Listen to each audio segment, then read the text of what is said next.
Yes, Vidya, you can start, ma. Yeah. Oh.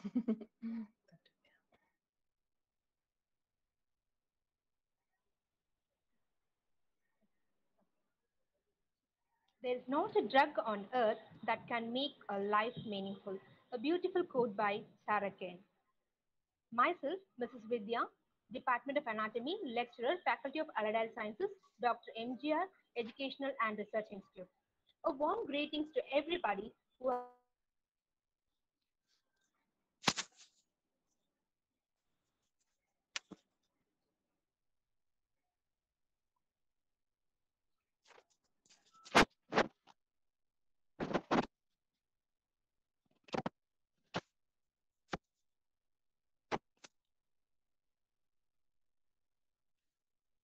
I couldn't hear.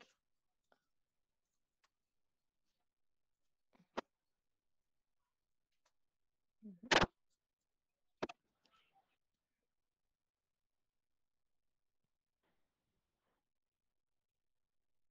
Assembled in this virtual gathering for the webinar on drugs used in critical care settings by Dr. Vidyalakshmi Madam, Professor and Head, the Department of Pharmacology, Mother Dental College and Hospital.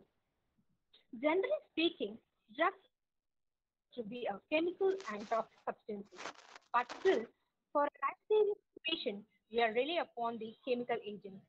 Drugs are used to cure, halt, or even prevent diseases. Now I like to request Dr. G. Bhavani, Vice Principal, Faculty of Allied Sciences, to deliver the welcome address.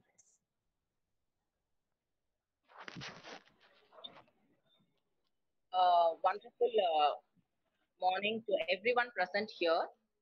We faculty of Allied Health Sciences, Dr.M.G.R.E Education and Research Institute have organized a webinar on drugs used in critical care setting under the benevolence of our Honorable Chairman, Dr. A.C. Shanmugam Sir, Honorable President, Engineer A.C.S. Arun Kumar Sir, Secretary Thiru A. Ravi Kumar Sir, and respected Vice Chancellor, Professor Geeta Lakshmi Madam, Registrar Dr. Paranivel Sir, Dean Dr. Pregna Dolia Ma'am, Medical Superintendent Dr. Parani Sir, Director Kalavati Victor Madam, Principal Dr. V. Kalpana Devi Madam.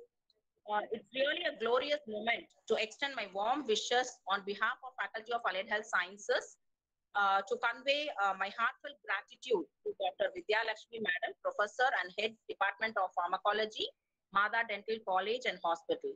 Today, she is here for us to emphasize on the drugs used in critical care setting. Hope all the students will have a eye-opening session. Waiting for your talk, ma'am. Last but not the least, I once again welcome all the participants, my dear faculty members and my budding students. I welcome you once again, ma'am. Thank you so much, ma'am, for the kind greeting. Now, I'd like to call Dr. Indumadi, Lecturer, Department of Biochemistry, to introduce our guest speaker of this event. Good morning, respected faculty members and students. Today we are organizing a webinar on drug used in critical care settings by Department of Allied Health Sciences. It gives me an immense pleasure to introduce and welcome a resource person, Honorable Dr. Vidya Lakshmi Madam.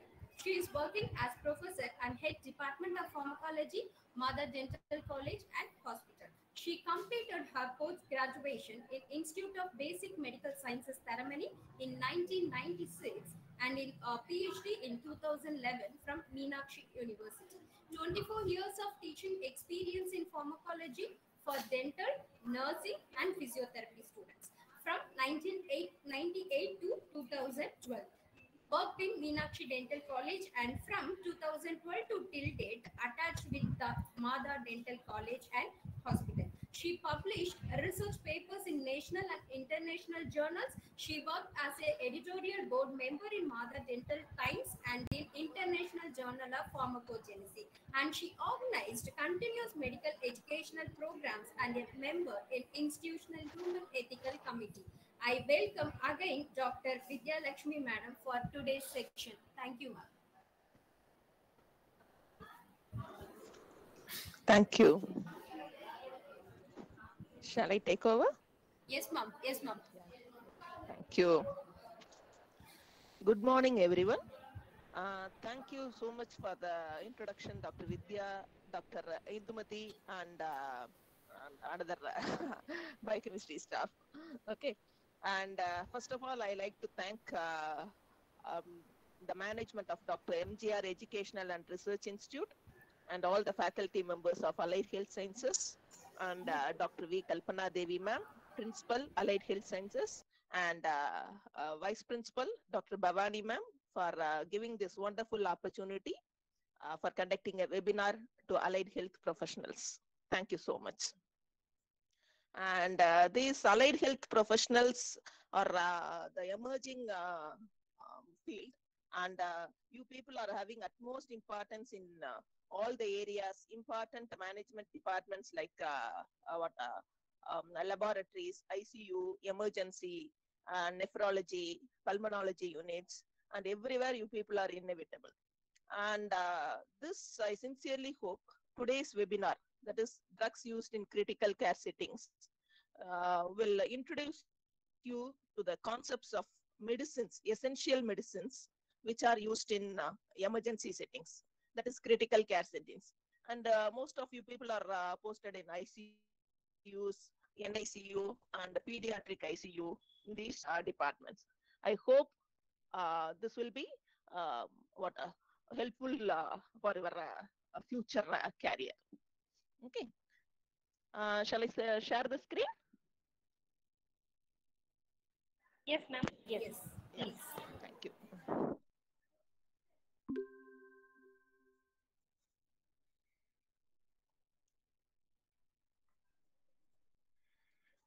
Yes. Drugs used in critical care settings. Okay. What do you mean by the term? We mean that critical care settings are the emergency units in hospitals, which importantly deal about what organ failures, poisoning cases, as well as some emergency cases, cardiac cases, all these things. Okay. So, what are the emergency drugs used in these settings? This is the main topic of our webinar. So, what are critical care settings? Critical care settings, they provide that is drugs and treatment, and they manage the life-threatening situations. And the first one in that is ICU, intensive care units. It mainly monitors and treats the patient 24 hours round the clock, and it provides immediate care for the patient for saving his life. And next one is CCU, cardiac unit. The same like ICU, but mainly deals with cardiac problem. Either it will be arrhythmias or cardiac failure or myocardial ischemia, anything related to or emergency hypertension. These things will be dealt in this cardiac units. And PIDCU, as you all know, that is pediatric ICU. And NICU, neonatal ICU. So these are the things. Other than that, laboratories as well as OP theaters, they also comes under this critical care units. So about these drugs which are used in these settings only, we are going to discuss in this webinar. So I have taken some situations. We can't deal about all the emergency situations. Poisoning means, as I already said, there may be poisoning of diazepam, there may be poisoning of some metals, or there may be poisoning of some plants. Okay, so many conditions are there. The essential things only we are going to discuss in this webinar. And the commonest problems, commonest emergency conditions which comes to clinical care settings are, the first thing is anaphylaxis. As we all know, allergic condition which leads to sudden shock or anaphylactic shock. And then CPR, with the patients who need cardiopulmonary resuscitation. Okay, these are dealt by the main drug, adrenaline, epinephrine. Okay. Then cardiac emergencies like cardiac failure, emergency hypertension, arrhythmias, tachycardias. These are dealt by certain drugs like Amidron, Adenosine, Lidocaine, Atropine, and sodium nitroprocyte. About these drugs we are going to see. And the poisoning, the important poisonings like diazepam poisoning and opioid overdose. So drug addicts mainly come in for critical care settings, mainly with opioid overdosage. So these treatment of these diazepam poisoning and opioid overdosage. And above all, if any problem occurs, uncontrolled diabetes or renal failure, if anything occurs in our body, the first problem, the first thing arises in our body is acidosis. The problem, every organ failure starts with metabolic acidosis, increase in lactic acid and acidosis. So the first treatment in emergency care settings will be what by giving some buffer, we are reducing the acidosis. We are treating the neutralizing the acidosis. So sodium bicarbonate, about sodium bicarbonate in treating acidosis. So these are the things we are going to see in this webinar. The first major drug, as we all know, is adrenaline, which is otherwise called as epinephrine. This is the drug which produces life after death. In cardiopulmonary resuscitation, this is the first drug used. And generally, previously, we used to give this adrenaline in intracardiac route, directly into the heart. But nowadays, that thing is not preferred. This is mainly given by intravenous route. How it acts, how this epinephrine or adrenaline act. It acts by increasing the arterial pressures. That is, it is a drug which comes under adrenergic agonists. That means it acts on alpha as well as beta receptors. So it increases the alpha receptors and it produces the increase in blood pressure. Mainly because of its vasopressor action, the blood pressure is increased, it increases the heart rate, it increases the myocardial contractibility, and it gives life to the patient. That is the main action of this adrenaline. The recommended dose of adrenaline is 1 mg, that is 10 ml in 1 in 10,000 solution, administered IV every 3 to 5 minutes during resuscitation. And the CPR procedures, the techniques are not going to be discussed in this webinar. Only about the drugs we are going to see in this webinar. After this IV injection of adrenaline, 20 ml flush of IV fluid, saline or some IV fluid will be given to increase the delivery of the drug throughout our body.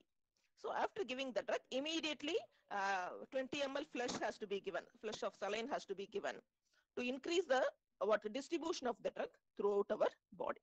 Generally, this epinephrine, adrenaline comes in a pre-filled automatic injection device containing the solution.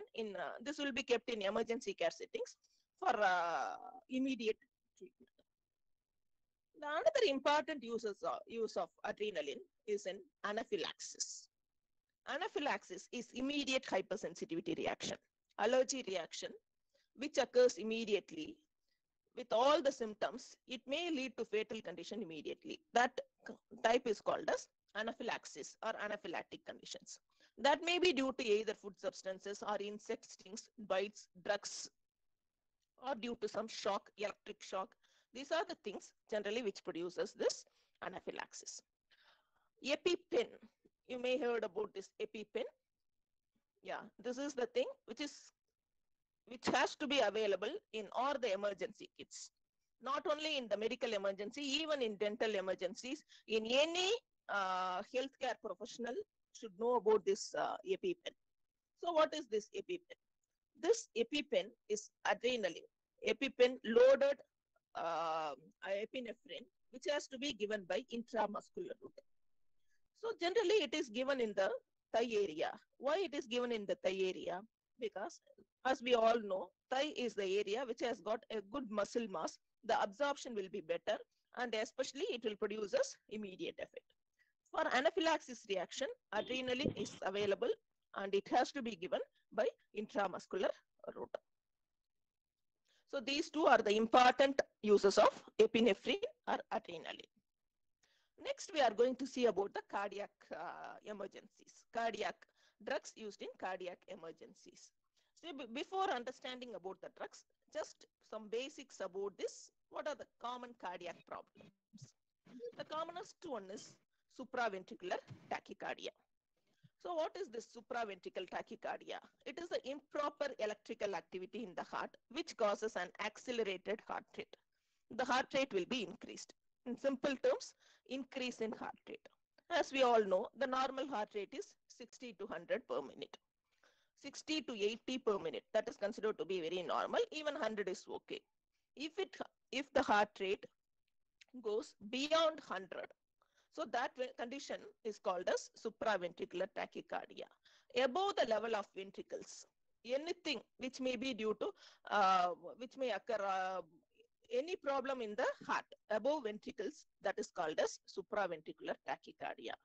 Especially here, the heart rate will be increased and the rhythm will be changed. So that is called as SVT, supraventricular tachycardia. So what are the drugs used in this supraventricular tachycardia? These are the some conditions: atrial flutter, atrial fibrillation, atrial tachycardia. These are the other terms of cardiac emergency. Anything occurs that comes under the term SVT, supraventricular tachycardia.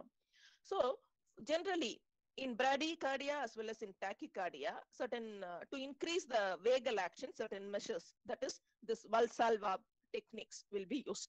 You might be heard about that, like CPR, cardiopulmonary resuscitation. This is also a technique to stabilize our heart. Okay, if these techniques, just generally these techniques will increase the life of the patient and improve the situation. If it doesn't work, immediately we will be giving the drugs. The first drug which is used in SVT, supraventricular tachycardia, is adenosine. What is the use of this adenosine? Simply talking, it brings back the heart to the normal rhythm, reduces the heart rate, and it brings back the heart to the normal rhythm. So any patient, as I already said, so many conditions can come under supra SVT. Atrial tachycardia, fibrillation, flutter, anything can come under this SVT. For any condition, we can give this adenosine.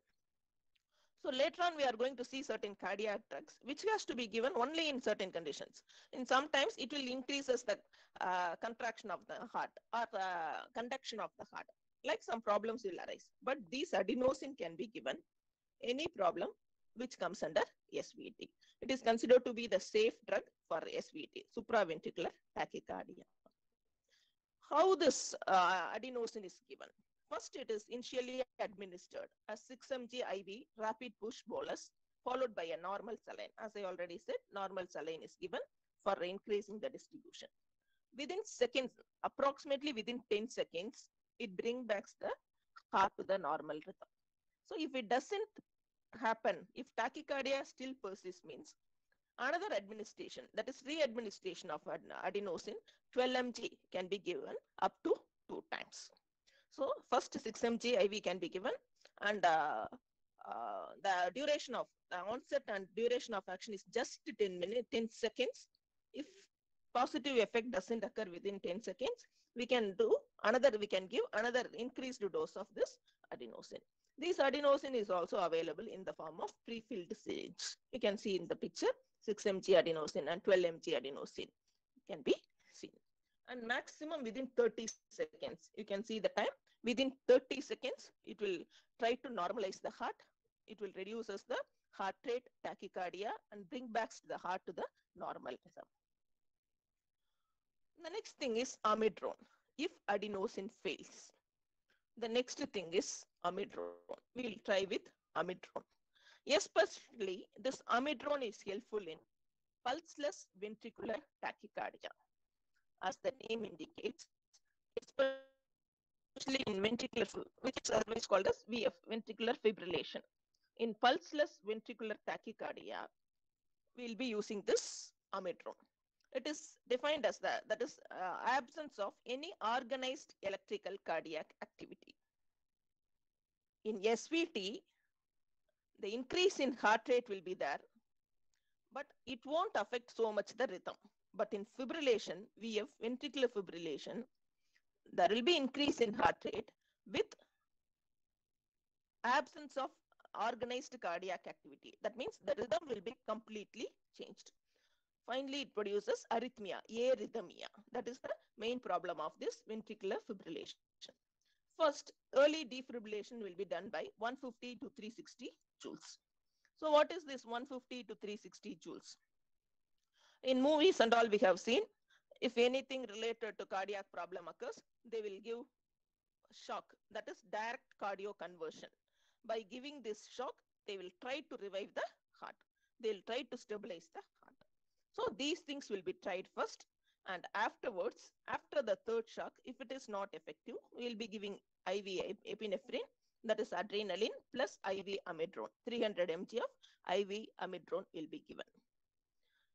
If resuscitation efforts are not made within 5 to 7 minutes, especially in this pulseless ventricular tachycardia, PVT, which is otherwise called as VF, ventricular fibrillation, within 5 to 7 minutes, we have to make some effort, we have to give some injection to revive the heart. Otherwise, that sudden cardiac deaths are very common. SCD is sudden cardiac deaths are very common due to this pulseless ventricular tachycardia. Okay, recent guidelines is showing that amidron as a first choice of antiarrhythmic drug. Previously, we were using adenosine, but amidron nowadays is considered as first choice of antiarrhythmic drugs. How this amidron acts? As we all know, the cardiac impulses are produced, and the conduction of cardiac impulses are mainly due to movement of ions. Sodium and calcium ions plays a very, very important role in producing the impulse conduction and depolarization and everything. So this amidron mainly blocks potassium as well as sodium ions. So mainly because of that, the conduction, which is otherwise called as dromotropic effect of the heart, is reduced. So regarding heart, the contractibility of the heart, which is otherwise called as ionotropic action. Myocardial contractibility is otherwise called as ionotropic action, and conduction of the heart is called as dromotropic action, and heart rate is generally mentioned as chronotropic action. So here mainly it decreases the dromotropic effect. That means the conduction of the heart is reduced. So mainly because of that, the heart comes to the stable conditions. And with the like adenosine, for amidron also, after IV injection, 10 to 20 ml of saline has to be injected for giving this, for distribution of these drugs. Okay, this is about amidron. So regarding cardiac drug, first we have seen about adenosine, mainly used in SVT, supraventricular tachycardia, and amidron, which is used in VF, ventricular fibrillation, otherwise called as pulseless ventricular tachycardia. The third one is lidocaine or lignocaine. This lidocaine or lignocaine is a commonly used local anesthetic. When you are going to a dentist, or when you are doing some minute orthopedic manipulations or orthopedic procedures, they will be giving this lignocaine injection. Actually, the local anesthetic lignocaine have got adrenaline in combination. Lignocaine and adrenaline combination is used as a local anesthetic. Here, for cardiac purpose, the important thing is individual lignocaine hydrochloride has to be used. As we all know, if you use adrenaline, it will increase the heart rate, increase the blood pressure, and it will produce a dangerous effect. So the first thing we have to see in emergency care settings, when we are using this lignocaine, means it should have only one lignocaine hydrochloride, and it should not be combined with adrenaline. So it can be administered. It's a second choice of drug after amidron. It can be administered for ventricular fibrillation and tachycardia cases. And mainly, the main mechanism of action of this lignocaine is blocking the sodium channel movement and stabilizing that. It blocks the sodium channel movement, and that blockade is prolonged. It prolongs the blockade. So by prolonging the blockade of sodium channels, it prevents the conduction of impulses. So because conduction of impulses is reduced, the heart rate will get slowed down. Okay, that is the main mechanism of action of this lignocaine. So what is the dosage of this lignocaine? It means it is given in the dosage of 1 to 3 mg kg. For cardiac arrest, a 100 mg bolus is given. 100 mg lignocaine can be given, which may be repeated after 5 to 10 minutes. If successful cardioversion occurs, plasma levels can be maintained after intravenous infusion. And importantly, for cardiac purposes, we will be giving lignocaine by intravenous route. For local anesthetic purposes, we will be giving only in that particular nerve endings and nerve roots. When you are going for extraction or RCT, means they will give in that what that is called as nerve block. Only in that particular nerve they will inject the drug and they will produce as nerve blockage. So this is the third drug. So in cardiac care setting, the third one we have seen is lidocaine. First one is adenosine. Second one we have seen about amidron, and the third one is lidocaine. And fourth one is atropine. This is the one which is entirely used for different conditions. Till now, we have seen the drugs which are used in tachyarrhythmias as well as in tachycardias. But this atropine is the one which is used in bradycardia. That means decrease in heart rate, which is otherwise called as negative chronotropic action. That means the heart rate is decreased. Bradycardia, arrhythmia, that is a rhythm due to decrease in heart rate, that is bradyarrhythmias. In these conditions, we go for this atropine. And then what is bradyarrhythmia? Transient bradycardias are common in acute MI. It can be also life-threatening. If the beats of the heart, as I already said, 60 to 80, 60 to 100 is considered to be normal. If it goes beyond 40, that is not beyond 40, less than 40 beats per minute means that condition is cardiac failure is very common, and that condition has to be treated with atropine. And these conditions, three drugs are commonly used: atropine, epinephrine, and dopamine. And atropine plays a very important role in treating this bradycardia. And how this atropine acts? Mainly, the mechanism of atropine is it blocks the effects of the vagus nerve on the heart. It has got vagolytic action. You might be studying this adrenergic drugs, anti-adrenergic drugs, cholinergic drugs, anticholinergic drugs, everything in the pharmacology. So especially this atropine comes under anticholinergic and antimuscarinic drugs. It has got vagolytic action. The vagus nerve is blocked, and mainly because of that, the discharge, electrical discharge which occurs in the sinoarterial node is decreased, and it reduces the the vagus action is reduced so that the heart rate is increased. So that is the main mechanism of action of this atropine. The dosage of atropine is 0.5 mg IV, and it can be repeated every 3 to 5 minutes. Other than this, this atropine is an anticholinergic drug which can be used as an inhaler in asthma. If a patient comes with bronchial asthma or asthmatic wheezing, status asthmatics, that is emergency condition of asthma, means we will be giving this atropine injection, atropine in the form of inhalation route. Other than that, this atropine is a drug of choice in pesticide poisoning. Pesticide, insecticide poisoning can occur in farmers, especially by accidental inhalation or accidental intake of these pesticides. So for that poisoning, this atropine is the drug of choice. So regarding cardiac use means, atropine is the drug which is used in bradycardia and bradyarrhythmias. Now, all the three drugs, the previous three drugs we have seen is about tachycardia as well as tachyarrhythmias. And the next one is sodium nitroprusside. Sodium nitroprusside is the drug which is used in hypertensive emergencies or hypertensive crisis. When the blood pressure increases suddenly, surely it will start affecting the organs, and the organ damage, organ failure is common, very common with increase in blood pressure. So to reduce the blood pressure immediately, we will be injecting this sodium nitroprusside. Sodium nitroprusside is a drug which is commonly used. It releases the nitrous oxide. As we all know, nitrous oxide is a vasodilator which relaxes the muscle vessels and allowing the blood vessels to dilate so that the blood pressure inside the blood vessel will be reduced. So releases nitrous oxide and produces the action. The major problem with this sodium nitroprusside is a very good drug, very effective drug in emergency hypertension. But the problem is every nitrous oxide molecule, 5 cyanide ions are released. Commonly, these ions will be metabolized in our body and it will be excreted.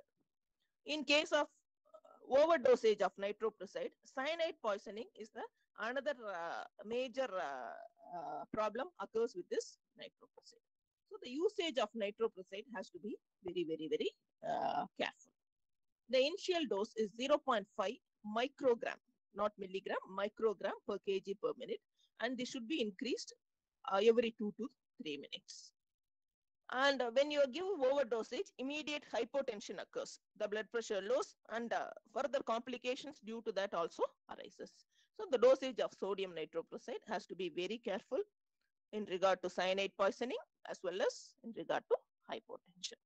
So these are the drugs which are used regarding cardiac emergencies. And coming to the drugs which are used in poisoning, means the first one is flumazenil. Flumazenil is a benzodiazepine antagonist. Poisoning means most of the cases comes in critical care units is due to diazepam overdosage, which is commonly available. That is benzodiazepam. Either it will be lorazepam or midazolam or nitrosepam, flunitrosepam. So many varieties are there. Any poisoning due to diazepam will be treated by this flumazenil. Flumazenil is a benzodiazepam antagonist. It blocks the receptors by which diazepam acts, GABA receptors by which diazepam acts, and it prevents the action of diazepam. The diazepam action will be blocked. So in benzodiazepam poisoning, what will happen? The CNS depressant effect occur within 30 minutes. Within 30 minutes, the person, we can understand because of the slurred speech, ataxia, the person cannot walk properly in coordination. These are the things followed by depression, respiratory depression as well as depression of other organs, followed by coma. So this is the condition which occurs in the benzodiazepam poisoning. The first treatment is activated charcoal. If the person has taken that benzodiazepam by oral route, by giving activated charcoal, it absorbs the benzodiazepam and we can reduce the effects of this diazepam in our body. So the second choice or the main, if the person has come to hospital means the first choice is flumazenil. Flumazenil is indicated in the management and treatment of benzodiazepam overdose in adults. The first starting dose is 200 micrograms administered intravenously over 15 seconds. And if consciousness occurs, means we will stop within 60 seconds. That is within a minute after injecting the flumazenil, the consciousness has to come. If it comes, means we will stop that. Otherwise, another 100 micrograms can be injected every 1 minute interval up to a dose of 1 mg. That is 1000 micrograms, 1 mg up to dose of 1 mg, we can give this flumazenil. Starts with 200 micrograms, and if consciousness doesn't occur, means we can give up to a dose of 1 milligram. This flumazenil is a drug which is used in benzodiazepam overdosage. And the next common poisoning is, as I already said, opioid overdosage. So commonly, this occurs commonly with addicts. As we all know, these addicts, drug addicts can tolerate a very high dose of morphine, pethidine, heroin, these type of abused drugs. Generally, this morphine is dangerous, or if morphine produces fatal effect in 50 mg. In 50 mg itself, it produces fatal effect in normal population. Even these adults can tolerate, that abused persons can tolerate even 250 milligram of morphine. So tolerance is very high for all this opioid group of drugs. If poisoning occurs in narcotic overdose, immediate drug has to be given is by naloxone. This naloxone can be given by inhalational route as well as by intravenous route. These auto injectors of opioid antagonists are also available. Generally in Cambridge University, that hostels and all, this auto injector of naloxone has been supplied to the students to avoid the death and the complications of opioid overdosage. That means the drug addicts are very common there, and they will be providing these auto injectors so that in case of opioid overdosage, they themselves can inject that auto injectors. As we already said, either in the gluteus or deltoid muscle or in the thigh muscle, these auto injectors are given.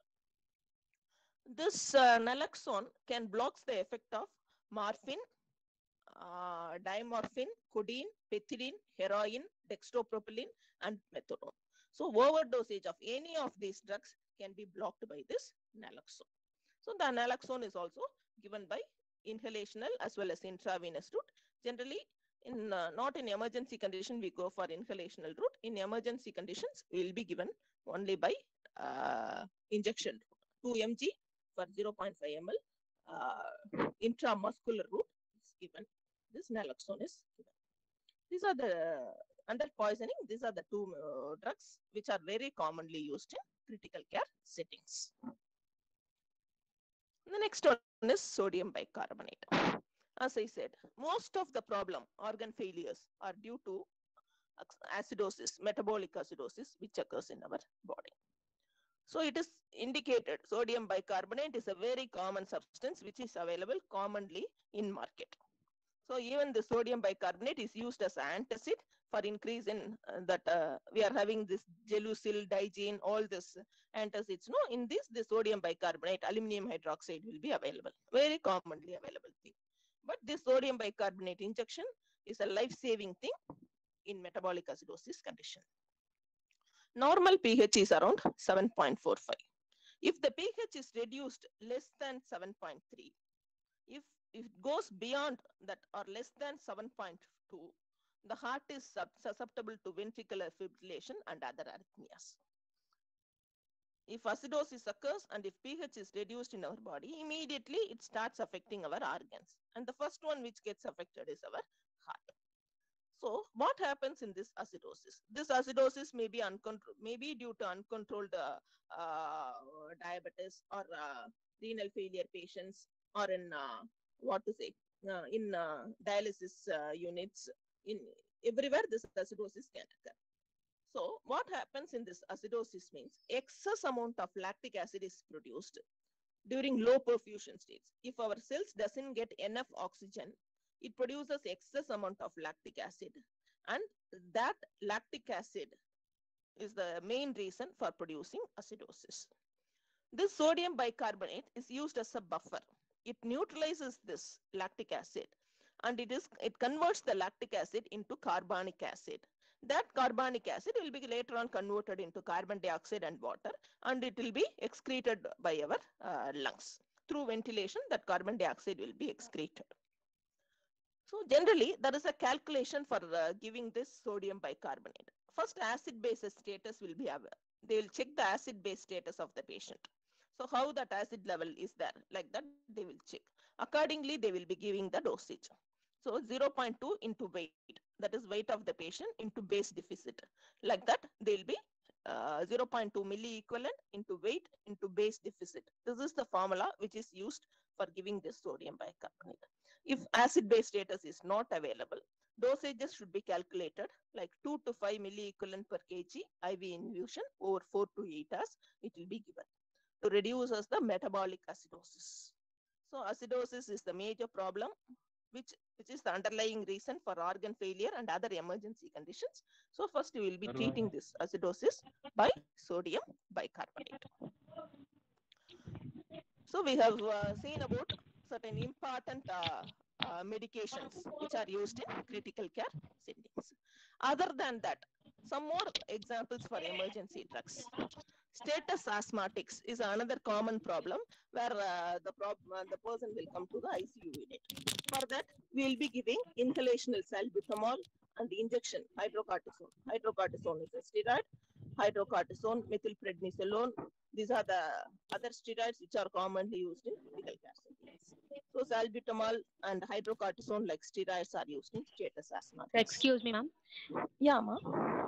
So I request the tell me. participant to mute yourself.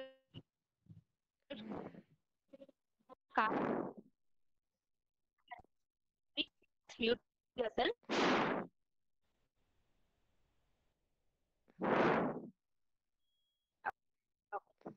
Okay. So the next Sorry, second, thank you. yeah, thank you, ma'am. The second commonest thing is status epilepticus. Yes, A term we is continue. Thank you. yeah. A term is associated with status means emergency condition. Asthma, everyone is getting asthma, especially in this November-December season. That wheezing and asthmatic problem arises everyone. So everyone goes to hospital, na illa. So only the condition is associated with status. That means the person is having continuous attacks and not treated by common medications. You may be taking either Astelin puff or steroid inhalations. So if these drugs are not effective, immediately the person has to be shifted to hospital. So that is called as status asthmaticus. Status epilepticus means epilepsy.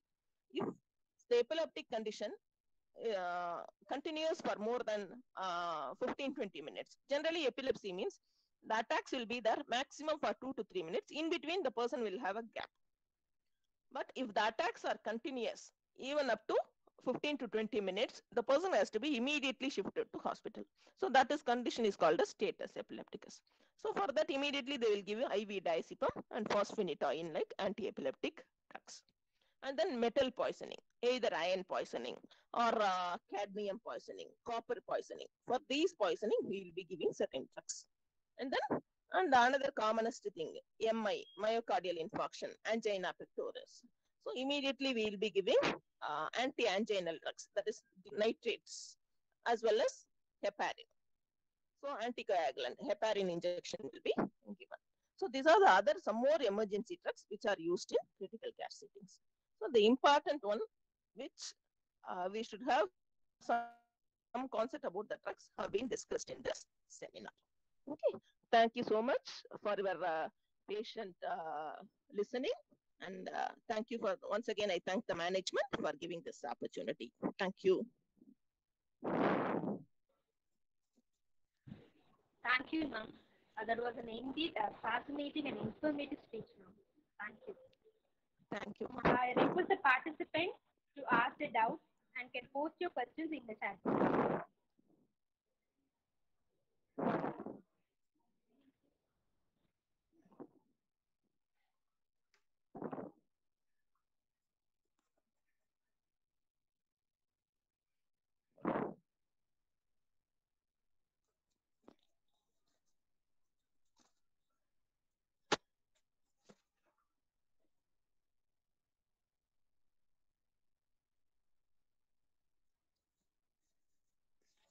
Yes, ma. Any doubts?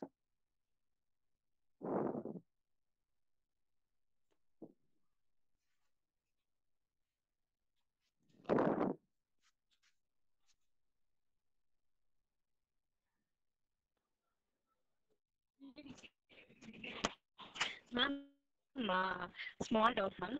So the Yeah. person is in any emergency condition or any accident condition. The person is alcoholic. Mean, what is the first procedure, ma'am? They will use the drug to treat the person. If the person is alcoholic. Alcoholic emergencies are considered to be very, very rare. So, poisoning due to the common alcohol. Common alcohol is ethyl alcohol. The ethyl alcohol poisoning is very, very rare. Normal poisoning occurs due to methyl alcohol, that is methanol. We used to hear news, no, illicit liquor, kallacharayam. So that is methanol. Methanol poisoning is the one which is very commonly occur. For methanol poisoning means the immediate treatment is two things we will be giving. One is ethyl alcohol. By giving this ethyl alcohol, it will wash out the methyl alcohol. It will prevent the action of methyl alcohol. And the second one is a drug, Fermipizol. A new drug, Fermipizol, is available, which prevents the metabolism of methyl alcohol. Methyl alcohol metabolizes and it produces formaldehyde and formic acid. That formic acid is the one which is dangerous and which produces blindness. You might be hearing any illicit liquor cases means blindness is the first reason. That is due to formic acid. Formic acid production. So that will be blocked by giving this Fermipizol as well as ethanol. These are the two drugs which are given in emergency settings. Thank you. No, thank you, ma'am.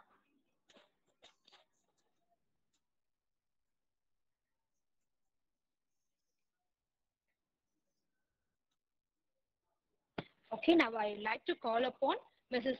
Anne Quincy Stalin, lecturer, Faculty of Allied Science, to deliver the vote of thanks. Thank you, ma'am. Good morning to our Honorable Management Committee, Chief Guests, friends, seniors, and everyone present here.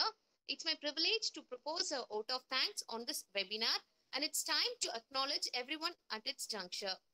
On behalf of Faculty of Allied Health Science and the entire fraternity of the institution, I extend my most sincere thanks to Almighty for making today's event a great success. With His blessings and grace, we are able to make this event successful. It's my gratitude and pleasure to thank our Honorable Chairman, Dr. A.C. Shanmugam Sir, President Engineer ACS Arun Kumar Sir, Secretary Thiru A. Ravi Kumar Sir, Vice Chancellor Dr. Geeta Lakshmi Madam for their constant support and encouragement. I extend my heartfelt gratitude to our Director of Faculty of Allied Health Science, Dr. Kalavati Victor Madam, and Principal Dr. V. Kalpana Devi Madam for their motivation and assistance in guiding us to organize this webinar. I extend a hearty vote of thanks to Dr. Vidya Lakshmi Madam, Department of Pharmacology, Mata Dental College and Hospitals. This session was highly impactful and informative. Hope all the students have benefited out of it. Thank you, Madam. My special and sincere thanks to all the faculty members and students for their participation in this webinar. Once again, thank you, ma'am. Thank you so much, ma'am. Thank you, ma'am. I I request request the participant to fill the feedback form posted in the chat box.